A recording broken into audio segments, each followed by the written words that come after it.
Hey Yankees Nation, welcome back to your spot for everything Bronx Bombers, where every pitch, every swing, and every move matters. Tonight, we're diving deep into a game that, on paper, looked like a chance to turn things around for New York, but ended up leaving fans with a bitter taste in their mouths. After a tough sweep in Boston, you would expect the Yankees to come roaring back at home against the Los Angeles Angels, especially with Clarke Schmidt on the mound, who pitched a gem that deserved to be the highlight of the night. But baseball has a way of humbling even the best efforts, and this game was a stark reminder that stellar pitching alone doesn't win games. If the bats stay quiet, right from the start, it was clear we were in for a classic pitcher's duel. Schmidt faced some early pressure, giving up singles to Zach Neto and Mike Trout in the very first inning, putting runners on base early, but he showed nerves of steel, escaping the inning without allowing a run. On the flip side, Jose Soriano also kept the Yankees' offense at bay, navigating through the lineup with precision despite allowing singles to Ben Rice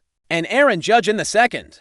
Jazz Chisholm Jr. briefly lifted the hopes of the Pinstripes with a double, but the Yankees couldn't bring him home, and that would become a recurring theme throughout the night. Missed opportunities and chances slipping through the cracks. One of the most anticipated moments came when Giancarlo Stanton finally made his long-awaited season debut. He managed to crack the hit column with a single in the fourth inning, showing flashes of the power and presence he's known for. But it was quickly erased by a double play, symbolizing the frustrating night the offense was about to endure. Schmidt, meanwhile, was locked in, retiring batters in order during the fifth and seventh innings and navigating around a Nolan Schanuel base hit in the sixth. He left the mound after 7 2/3 scoreless innings, allowing just for hits and striking out 3 batters, an elite performance by any standard, but one that sadly went unrewarded. Soriano was every bit Schmidt's equal, matching him inning for inning. When the Yankees looked ready to break through with runners in scoring position in the 5th and 7th, Soriano struck out Ben Rice and Austin Wells at crucial moments, shutting down rallies with authority. The tension kept building, and Christian Moore's 2-out triple just beneath Aaron Judge's glove in the 8th inning ended Schmidt's night on a tough note. But the Yankees' bullpen, with Fernando Cruz stepping up, did their job keeping the game close. Then came the dramatic bottom of the 9th, a moment when hope briefly flickered for the Bronx Bombers. Stanton showed glimpses of his old self with a powerful double off Kenley Jansen. Jason Dominguez entered as a pinch runner, injecting some energy and anticipation into the lineup. But baseball's cruel twist continued when a grounder by Anthony Volpe resulted in Dominguez being tagged out at home, deflating the moment. Austin Wells then struck out, sending the game into extra innings. Jonathan Loaizaga took the mound for a masterful 10th inning, shutting down the Angels and giving the Yankees a golden opportunity to clinch the win in their half of the inning. But LeMahieu, Jickham, and Goldschmidt all failed to deliver, leaving the winning run stranded just 90 feet away. Baseball can be cruel that way, and this game was no exception. In the top of the 11th, the Angels broke the deadlock with a soft poke into left field by Schanuel, scoring the only run of the game despite a late rally and a near-miss blast from Cody Bellinger. The Yankees ended the game with bases loaded and another ground out by Volpe sealing a heartbreaking 1-0 loss. The bats, which many expected to wake up, remained painfully silent. What felt like a possible turning point turned into just another chapter in the recent saga of tough losses and bad luck for the Bronx Bombers. But this game was more than just a loss. It sent a clear message. No matter how brilliant your pitching is, if your offense can't deliver when it counts, the scoreboard will reflect the frustration.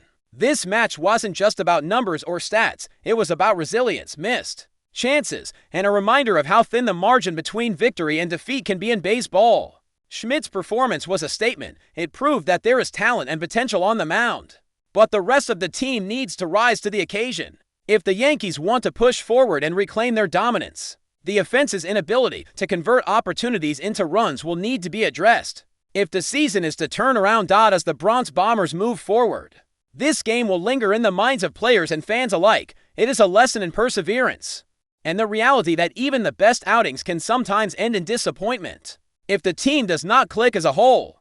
But it also highlights the grit and determination that define this franchise. The season is long, and moments like these test the character and spirit of every player and fan. The struggle on the field contrasts sharply with the off-field stories that remind us why the Yankees are more than just a baseball team. They are a symbol of hope, community, and resilience. So, while the scoreboard showed a loss, The true battle is still being fought with passion and heart on every pitch. Stay with us, because there's more coming from the Bronx, both on and off the diamond, off the field. The Yankees showed a different kind of strength, one that goes beyond wins and losses and touches the heart of the community. In the midst of a challenging season on the diamond, the organization took a moment to honor an extraordinary woman whose impact resonates far beyond baseball. Joan Hyland, an 87-year-old retired nurse, was celebrated during the 16th annual Hope Week, an event dedicated to shining a light on those who embody resilience and generosity. Joan isn't your typical grandmother. She is the founder of Love Nana, a nonprofit born out of the hardest moments during the COVID-19 pandemic. When families were struggling, resources were scarce, and hope was hard to find, Joan took it upon herself to create gift bundles filled with gently used baby clothes, books, and essential items to support families in need across Long Island and the boroughs of New York. Every year, Joan's organization donates over 2,000 bundles, each carefully folded, packed, and wrapped with love and dignity. She believes that presenting these items as gifts preserves the recipient's pride and respect, an approach that captures the very essence of compassion. The Yankees didn't just pay lip service to this cause, they brought Joan into the heart of their home, inviting her onto the field to work alongside players, sorting and folding clothing with the same care she shows to every family her organization serves. Aaron Judge himself highlighted the significance of Joan's work, emphasizing how much it means to families who often don't have access to new clothes or basic necessities. This tribute wasn't about cameras or publicity. It was a genuine acknowledgement of the power of community and the spirit of New York. The stadium was buzzing with energy as fans cheered not for a home run or a great catch, but for a woman who dedicates her golden years to lifting others up. Joan's story goes even deeper, as her daughters have continued her legacy by founding Backyard Players and Friends, a community group that provides programs for teens and young adults with developmental disabilities. This family's commitment to kindness and service is a reminder that the Yankees represent more than just baseball.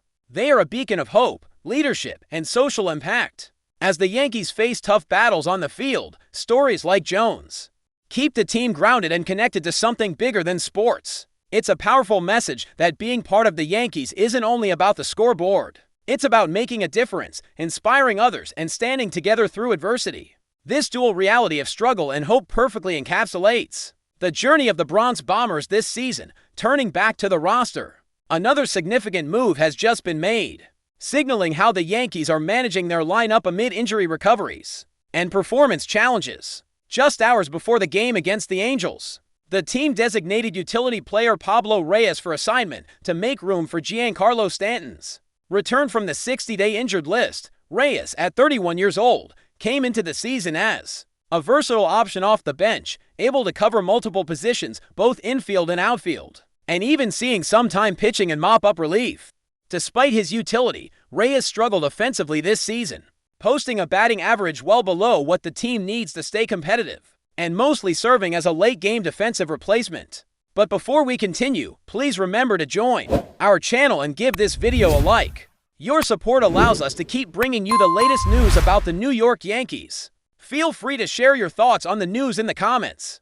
In the ever-spinning carousel of MLB rumors and locker room whispers, a new storyline might be taking shape on the West Coast. REID DETMERS, the young left-handed pitcher from the Los Angeles Angels, may have stirred the pot with a subtle, or perhaps not so subtle, comment reportedly aimed at one of baseball's most storied franchises, the New York Yankees, according to chatter coming out of Anaheim. Detmers recently made remarks that some around the league are interpreting as a slight toward the Bronx Bombers, while nothing was said outright or on the record.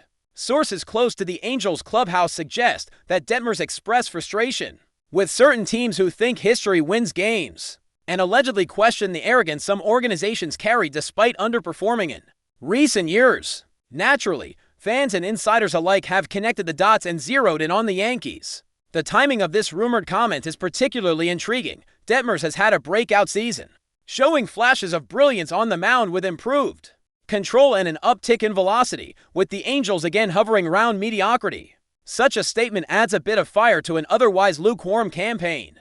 Could this be a way to rally his own team or a reflection of deeper tensions between the two clubs? Of course, the Yankees are no strangers to criticism. Their larger-than-life payroll, historic dominance, and fervent fanbase often make them a target for frustration from players and fans alike. But coming from a rising talent like Detmers, who is still establishing himself in the league, the alleged remark raises eyebrows and could add extra drama should the Angels and Yankees meet later this season. As of now, there's no official comment from either team. But in a sport where rivalries are built as much on attitude as on statistics, one can't help but wonder, has REID Detmers unknowingly fanned the flames of a new feud?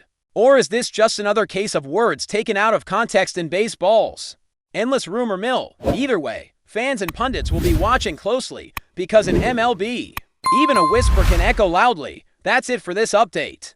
If you enjoyed the video and want to keep receiving exclusive news about the New York Yankees, please subscribe to our channel and give us a like. We always appreciate your comments and opinions. See you in the next video.